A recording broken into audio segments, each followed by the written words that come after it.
Good morning to all of you my friends. आप सभी का हमारे चैनल में स्वागत है। वीडियो को स्टार्ट करते हैं एक प्यारे से थॉट के साथ that thinking should become your capital asset no matter whatever ups and down you come across in your life. इसी थॉट के साथ मैं आप सभी का स्वागत करता हूं daily current affair by the study tech में। वीडियो को स्टार्ट करने से पहले मेरी आप सभी से पर्सनल रिक्वेस्ट होगी कि अगर आपको वीडियो पसंद आता है तो प्लीज वीडियो को लाइक और शेयर कर दीजिएगा, चैनल को जरूर सब्सक्राइब कर दीजिएगा ताकि आपको वीडियो की अपडेट मिलती रहे। ओके, दूसरी मेरी आप सभी से प्रॉमिस होगी कि मैं आपको जितने भी कंटेंट प्रोवाइड कराऊंगा सारे रेलिवेंट होंगे, जो कि आपकी फर्दर स्टडीज के लिए, नॉलेज के लिए, आपकी एग्जाम पर्पज के लिए बहुत ज्यादा helpful होगा। Okay, so with this aims and motto, let's start the important news discussion. The very first important news that this is the article of News 18. ये न्यूज 18 की आर्टिकल है जहां पर आपको रूसा स्कीम के बारे में दिखेगा। व्हाट इज रूसा स्कीम, किसने इसको स्टार्ट किया था, कब हुआ था, ये कब लॉन्च हुआ था, किस पर्पज से लॉन्च हुआ था, और ये एक्सटेंड किया गया है 2026 तक इसको एक्सटेंड किया गया है by the education ministry. Education ministry ने इसका अप्रूवल दे दिया है फॉर द एक्सटेंशन टिल 2026।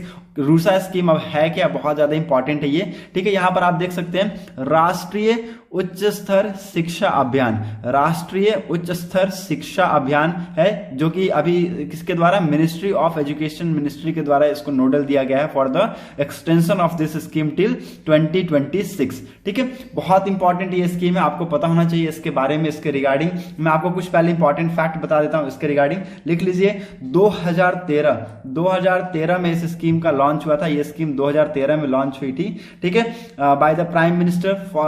ये कौन थे उस टाइम पे प्राइम मिनिस्टर? मनमोहन सिंह। ठीक है, उस टाइम पे प्राइम मिनिस्टर कौन थे? मनमोहन सिंह प्राइम मिनिस्टर थे, तो उनके द्वारा इस स्कीम को लॉन्च किया गया था। Okay, it comes under the ministry of education. Ministry of education के अंतर्गत ये आती है। इसकी ऑफिशियल वेबसाइट में आपको डिस्क्रिप्शन बॉक्स में दे दूंगा, वहां पर आप जाके देख सकते हैं। ओके, नाउ इसकी तरफ मूव करते हैं कि अभी ये न्यूज में क्यों है, क्योंकि रिसेंटली मिनिस्ट्री ऑफ एजुकेशन ने अप्रूव किया for the extension of this scheme. ठीक है, टिल 2026 2026 तक को 2026 साल तक बढ़ाने को बताया गया इस स्कीम को। RUSA is centrally sponsored scheme. क्या है ये एक सेंट्रली स्पॉन्सर्ड स्कीम है, जो कि सेंट्रली स्पॉन्सर किया जाता है for funding the state government universities college to achieve the aims of equity, access and excellence. Okay, ये क्या करते हैं, ये जो स्टेट गवर्नमेंट्स की जितने भी यूनिवर्सिटीज हैं, जितने भी कॉलेजेस हैं, उनको क्या करते हैं, फंडिंग प्रोवाइड करते हैं, पैसे प्रोवाइड करते हैं। ठीक है, ताकि वहां पर क्या हो, वहां पर इक्विटी देखने को मिले, एक्सेस देखने को मिले, एक्सेलेंसी देखने को मिले in the field of education. Okay, the purpose entails as expenditures of ₹12,929.16 crore, out of which the central shares of ₹8,120.97 crore, the state shares of about 4,808 crore. Okay, इसमें टोटल कितनी बताई गई है एक्सपेंडिचर, दैट इज 12,900 के आसपास एक्सपेंडिचर बताई गई है, जिसमें टोटल शेयर कितना है सेंट्रल का, 8,100 के आसपास टोटल शेयर है, और स्टेट की कितनी शेयर है, स्टेट की शेयर है 4,800 के आसपास। ठीक है, it has been envisaged to support around 1,600 projects under new phase of the scheme. ठीक है, ये लगभग 1,600 प्रोजेक्ट को क्या करेगा, सपोर्ट करेगा under the new phase of this scheme. ठीक है, जो न्यू फेज अभी इसका लाया जाएगा उसके अंदर में लगभग 1,600 प्रोजेक्ट को ये देखने वाला है। The new phase of RUSA target to reach out the unserved, undeserved area, remote and rural areas, difficult geographies, aspirational districts, tier 2 cities, areas with low GER to benefit the more disadvantaged areas, EDGS, okay, that is social economic disadvantaged groups, as senior ministry official said। ठीक है, जो कि अभी मैं आपको बता दूं रूसा का जो नया फेज आने वाला है उसका मेन टारगेट क्या है। ठीक है, मेन टारगेट कहां पर फोकस किया जाएगा, रूरल एरियाज के ऊपर ज्यादा फोकस किया जाएगा, जो लोग ज्यादा डिसएडवांटेज एरियाज, जहां पर जो जिस सिटी डिसएडवांटेज एरिया में आती है, एस्पिरेशनल डिस्ट्रिक्ट्स में किया जाएगा। ठीक है, डिफिकल्ट जियोग्राफीज में किया जाएगा, सोशल इकोनॉमिकल डिसएडवांटेजेस ग्रुप्स को किया जाएगा। ठीक है, तो इनके ऊपर ज्यादा फोकस किया गया है। ठीक है, the new phase of the scheme has been designed to implement some of the recommendations and aims of the new education policy. ठीक है, कुछ रिकमेंडेशंस, कुछ एम्स रखे गए हैं इसके regarding to the new education policy which suggest some key changes to the current higher education system to revamp. ठीक है, कुछ सजेस्ट किए हैं to regarding the current higher education systems के चेंज करने के लिए। ठीक है, कुछ पॉइंट्स रखे गए हैं कि इसको रिवैम्प करने की जरूरत है, इसको री एनर्जाइज करने की जरूरत है। ओके, सो इसी के रिगार्डिंग मैंने आपको बताया कि राष्ट्रीय उच्च स्तर शिक्षा अभियान क्या है, एक टाइप का प्रोग्राम है उस जिसको लॉन्च किया गया है कब, 2013। उस टाइम पे प्राइम मिनिस्टर कौन थे, मनमोहन सिंह के द्वारा इसको लॉन्च किया गया था। It comes under ministry of education. ठीक है, इसका मेन मकसद क्या है, अब जो न्यू फेज ऑफ रूषा है उसका मकसद है undeserved area, remote and rural areas के ऊपर ज्यादा फोकस रहेगा, और डिफिकल्ट जियोग्राफीज के ऊपर ज्यादा फोकस रहेगा, एस्पिरेशनल डिस्ट्रिक्ट्स के ऊपर ज्यादा फोकस रहेगा। ठीक है, जो 2 टायर में जितनी भी सिटीज आती है उनके ऊपर ज्यादा फोकस रहेगा। मोर डिसएडवांटेजेस ग्रुप्स, जो भी ज्यादातर डिसएडवांटेजेस ग्रुप्स है उनको फोकस करेगा। ठीक है, so it's very beneficial for all the disadvantages groups. Okay, so this is very important news you should know, that is Rusha scheme which has been recently got for the approval for the extension till 2026. Okay, now move on to the next important news that Himachal get its first biodiversity park. Okay, आपका यहाँ से question सीधा बन जाएगा, हिमाचल प्रदेश में पहला biodiversity park, क्या नाम बताइए, क्या है वो, उसकी स्पेशलिटी बताइए। ओके, तो अभी रिसेंटली ये न्यूज में था, this is the article of times of India की आर्टिकल है, जहां पर मैंने आपको बताया कि हिमाचल प्रदेश को पहला बायोडाइवर्सिटी पार्क मिला।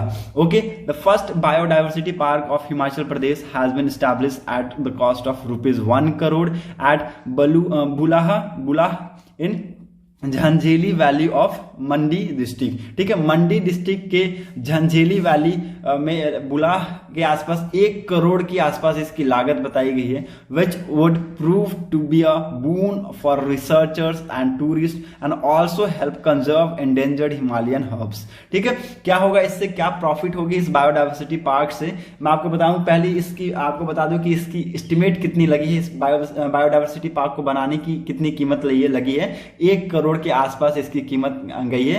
ठीक है, ये कहां पर लोकेटेड है, मंडी डिस्ट्रिक्ट जलीली वैली, जनझेली वैली। ठीक है, बुलाह के जनझेली वैली मंडी डिस्ट्रिक्ट में ये लोकेटेड है। ठीक है, जो कि बताया जा रहा है कि एक रिसर्चर्स और टूरिस्ट के लिए बहुत ही ज्यादा ये हेल्पफुल रहेगा, बहुत ज्यादा ये बून करेगा। ठीक है, उनकी सर्चिंग्स, उनकी फाइंडिंग्स को बहुत ज्यादा ये बूस्टअप करेगा। ओके, टूरिस्ट के लिए बहुत ज्यादा ये हेल्पफुल होगा, और किसके लिए, also help conserve endangered Himalayan herbs, जितने भी हिमालयन हर्ब्स है उनको क्या करेगा, बहुत ज्यादा हेल्प प्रोवाइड करेगा।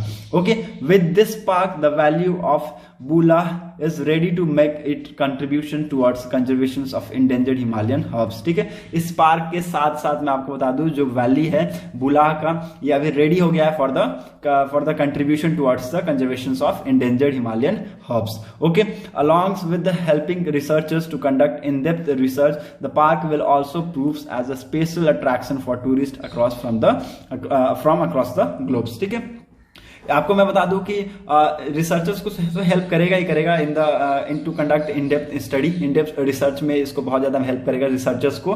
ठीक है, ये साथ साथ इंडेंजर्ड हिमालयन हर्ब्स को भी ये कंजर्व करने की एक ये मुहिम रखी गई है इसके अंदर। ठीक है, पार्क और सो प्रोवाइड कर रहा है, क्या पार्क एक टाइप का स्पेशल अट्रैक्शन खींच रहा है अपनी तरफ। ठीक है, टूरिस्ट का बहुत ज्यादा अट्रैक्शन खींच रहा है अपनी तरफ from across the globe. Okay, the vision of chief minister Jairam Thakur, the park has been created under national mission on Himalayan studies. ठीक है, पार्क को किसके अंडर, किस मिशन के अंडर क्रिएट किया गया है, national mission on Himalayan studies के अंडर क्रिएट किया गया है। ठीक है, बनाया गया है, project by Himachal Pradesh forest department. ये प्रोजेक्ट किसके द्वारा है, ये project Himachal Pradesh forest department के द्वारा स्टार्ट किया गया था। Okay, so this is very important, you should know that is Himachal Pradesh get it first biodiversity park in form of Bulah valley of Bulah। Okay, now move on to the next important news that this is the Our Times Asians article, that is Sea Dome, which is all about Sea Dome। Israeli Defense Force successfully test naval version of Iron Dome missile defense system। ठीक है, इसका naval version Israel defence force ने अभी recently सी डोम को launch किया है। ठीक है, एक टाइप का नेवल वर्जन है इजराइल का आप सबको पता है आयरन डोम के बारे में। ठीक है, बहुत ज्यादा ये पावरफुल है इजराइल का। ठीक है, इसका रिसेंटली इसको क्या किया है, इसका नेवल वर्जन को इजरायली की डिफेंस फोर्स के द्वारा इसको लॉन्च किया गया है। ठीक है, इसका मैं आपको रिगार्डिंग इसके कुछ इंपॉर्टेंट फैक्ट बताता हूं आपको। ठीक है, लिख लीजिएगा उसको, बहुत इंपॉर्टेंट है। Okay, the C dome system design to intercept advance threat was developed by army joint with the Israeli defence ministry and Israeli based defence company Rafael. Okay, sea dome जो सिस्टम है ये किस लिए design किया गया था? To intercept advance threat, advance जितनी भी एडवांस थ्रेट मिलती है फ्रॉम द कंट्रीज उसको इंटरसेप्ट करने के लिए। ठीक, किसके द्वारा बनाया गया था? इसको बनाया गया था आर्मी के द्वारा ही, इजरायली डिफेंस मिनिस्ट्री के द्वारा और Israeli based defence company Rafale के द्वारा इसको बनाया गया। ठीक है, तो दो कंपनी इसके अंदर इंक्लूड है, पहले कौन सी? इजरायली डिफेंस मिनिस्ट्री, दूसरी Israeli based defence company Rafael. Okay, Israel has successfully completed the first series of live fire test of the C dome and advance naval configurations of the Iron Dome aerial defence system. ठीक है, एक iron डोम क्या करता है? जितनी भी हवा में आती है एयरक्राफ्ट जो भी है, ठीक है, उनको क्या करता है? वहीं पर वो खत्म कर देता है, ब्लास्ट कर देता है। ठीक है, सो this is the naval version, ये नेवल वर्जन है और ये भी अभी सक्सेसफुली टेस्ट फायर कर लिया गया है। ओके, इसको मैं आपको बता दूं, it's aboard the Israel navy ship Sars sea Magen class corvette. ठीक है, द आईडीएफ ट्वीटेड। ठीक है, किस शिप से इसको फायर किया गया? इजरायली नेवी शिप है सार सी मैगन के द्वारा इसको फायर किया गया है, मैगन के ऊपर रख के इसको फायर किया गया। Okay, the C dome was developed by Israeli missile defence organisation in the directorate for defence research and development of Israel MOD, ministry of defence together with Israel Rafael defence. Okay, मैंने आपको बताया कि इसका jointly इसको build किया गया है Israeli defence ministry और Israeli defence based company Rafale के द्वारा। ओके, बहुत इंपॉर्टेंट ये मिसाइल आपको पता होना चाहिए। A series of test stimulated a number of advance threat including rocket fire, cruise missile, UAVs which the C dome is designed to successfully intercept. Okay, बहुत सारी जैसे कंट्रीज को थ्रेट्स होता है, एक्सटर्नल थ्रेट होता है, कोई भी रॉकेट फायर हो जाएगा, हमारी कंट्री को थ्रेट होगा उससे, क्रूसियल मिसाइल से फायर, क्रूज मिसाइल से फायर होगा, UAV से फायर होगा। ठीक है, सो ये जो सी डोम को डिजाइन किया गया है कि उस टाइप के जो थ्रेट्स है उसको क्या करेगा? वो हवा में ही खत्म कर देगा। ठीक है, सो बहुत अच्छा ये डेवलपमेंट किया गया, देखने को मिला है from the Israeli defence force जिसने लॉन्च किया है सी डोम को। ओके, ये है नेवल वर्जन है, ये आपको याद रखना है, this is the naval version. C dome is all about the related to naval version. Okay, now move on to the next important news that India and France sign road map to enhance bilateral exchange on blue economy and ocean governance. ठीक है, this is the article of the Hindu newspaper, the Hindu की article है, बहुत important ये headline है। Recently India और France ने sign किया है ये साइन किया एक रोड मैप साइन किया है on regarding the enhancing the bilateral exchange को एनहांस करने के लिए। ठीक है, ताकि हमारा जो ब्लू इकोनॉमी है, ओशियन गवर्नेंस है, उसको एक अच्छा बूस्टअप मिल सके, उसको एक क्या मिल सके? एक रास्ता मिल सके। ओके, इसके रिगार्डिंग में आपको थोड़ा बहुत इंफॉर्मेशन दे दूं कि आप क्या है ये ब्लू इकोनॉमी क्या है, ये कहीं इकोनॉमी तो ब्लू तो नहीं हो गई, ऐसा कुछ तो नहीं है। ठीक है, उसके रिगार्डिंग में आपको ये क्लियर कर दूं। ठीक है, it was signed during external affair minister S. Jaishankar 3 days visit to France, which begins on 20 Feb. With the bilateral talk with his France counterpart G. Vance Le Drian. Okay, ये कब sign हुआ था? जब external affair minister S. Jaishankar ji 3 दिन की visit पे थे France में। कब से गए थे ये? 20 फरवरी से कल के दिन, ये परसों के दिन ये खत्म हो गया ये। ठीक है, 3 दिन का ये विजिट था, उसी बीच में ये डील साइन हुई है। ठीक है, तो ये एग्रीमेंट बहुत इंपॉर्टेंट है, आपको पता होना चाहिए।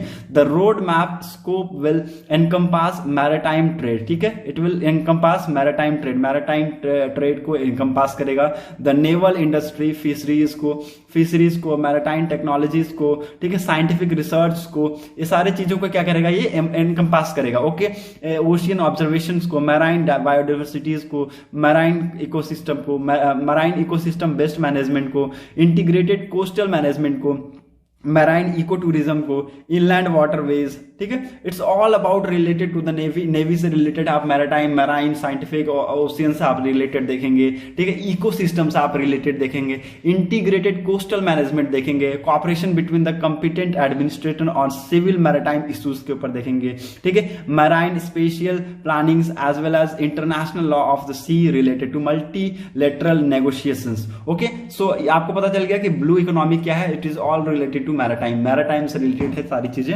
ठीक है, इसके ऊपर बहुत ज्यादा फोकस किया गया है। India and France intend to make the blue economy as a driver of progress of their respective societies while respecting the environment and coastal environment and coastal and marine diversity. ठीक है, एक type का ये blue economy जो sign किया गया है उसको एक टाइप का ड्राइवर फॉर देखा जा रहा है, प्रोग्रेस के तौर पर देखा जा रहा है, वाइल रिस्पेक्टिंग द किसको, एनवायरमेंट को रिस्पेक्ट देते हुए, कोस्टल को रिस्पेक्ट देते हुए, मैराइन बायोडाइवर्सिटी को रिस्पेक्ट देते हुए ये किया गया है। Okay, both countries aim to contribute to scientific knowledge and ocean conversation, ensure that ocean will remain a global common and space of freedom and trade based on the rules of law. Okay, ये बताया गया है कि यहाँ पर हमें कोई भी प्रॉब्लम देखने को नहीं मिलेगी अगर हम इसके थ्रू ट्रेड भी करेंगे, तो कोई भी ऐसा नहीं है कि यहाँ पर रोक टोक किया जाएगा। ठीक है, फ्रीडम होना चाहिए यहाँ पर। ठीक है, यहाँ पर कोऑपरेशन करने की जरूरत है। ठीक है, हमें यहाँ पर देखना है कि ये मैरीटाइम से रिलेटेड जितनी भी इश्यूज है उसको सॉल्व करना है इसके ऊपर। ठीक है, सो सारा चीज बात किया गया है। ठीक है, मैरीटाइम बायोडाइवर्सिटीज पे फोकस किया गया है। ठीक है, मैनेजमेंट पे बात की गई है। ठीक है, ताकि कोई भी डिस्प्यूट्स आगे इन फ्यूचर क्रिएट ना हो। ठीक है, it is totally based on the rule of law. ये किसके ऊपर बेस्ड है, रूल ऑफ लॉ पे ये बेस्ड है। Okay, so this is very important, you should know that India has recently signed a road map with France to enhance the bilateral exchange on blue economic and ocean governance. Ocean मतलब कि समझ लीजिए समुद्र से related, blue economy मतलब कि नीला economy नहीं, blue economy मतलब नीला समंदर। ठीक है, नीला समंदर तो नीला होता है। ठीक है, so that's why it has written blue economy. Okay, these 4 important news were there. Now move on to the important questions के ऊपर मूव करते हैं। पहला बहुत इंपॉर्टेंट क्वेश्चन है that which union ministry implements the प्रधानमंत्री ग्राम सड़क योजना स्कीम। किस यूनियन मिनिस्ट्री ने इस प्रधानमंत्री ग्राम सड़क योजना स्कीम को लॉन्च किया था? ठीक है, ऑप्शन ये आपके सामने, ministry of road transport and highways, B ministry of rural development, C ministry of agriculture and farmer welfare, D ministry of Panchayati Raj. ठीक है, यहां पर एक बहुत इंपॉर्टेंट ये स्कीम है दैट इज प्रधानमंत्री ग्राम सड़क योजना स्कीम। इसके रिगार्डिंग में थोड़ा सा आपको इंपॉर्टेंट फैक्ट बता देता हूं, उसके बाद आपको मैं आंसर बता दूंगा। ठीक है, इसकी ऑफिशियल वेबसाइट में आपको डिस्क्रिप्शन में दे दूंगा, आप वहां से जाकर इसका ऑफिशियल वेबसाइट पे भी आप जाके पढ़ सकते हैं। ओके, ये इसकी लॉन्चिंग कब हुई थी, ये कब लॉन्च हुआ था? 2000 में ये लॉन्च हुआ था। उस टाइम पे जब ये लॉन्च हुआ था उस टाइम पे प्राइम मिनिस्टर कौन थे आपको पता होना चाहिए, अटल बिहारी वाजपेयी जी थे प्राइम मिनिस्टर, अटल बिहारी वाजपेयी जी। लिख लीजिए, अटल बिहारी वाजपेयी जी उस टाइम पे प्राइम मिनिस्टर थे। ठीक है, ये किस सेक्टर पे, रूरल डेवलपमेंट के सेक्टर पे फोकस करता है, रूरल डेवलपमेंट। ठीक है, रूरल